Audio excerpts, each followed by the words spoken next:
Welcome to the Tech Egg. Don't get scrambled. Enjoy the video. In this video, I will show how to use the Tome of Insight easy method. Open your inventory, equip the tome, and confirm activation before you approach any new ability trainer. Always check the skill level and estimate experience gain to ensure the tome gives real benefit. Use on abilities with high experience cost or rare outcomes. This saves resources and speeds character progression while keeping tomes for optimal moments. Before using the tome, save your game and review skill costs to avoid wasting the item.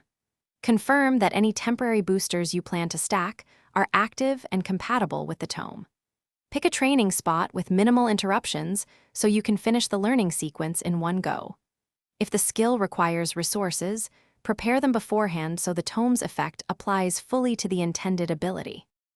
Activate the tome just before you begin the learning interaction to guarantee its effect applies to the selected skill.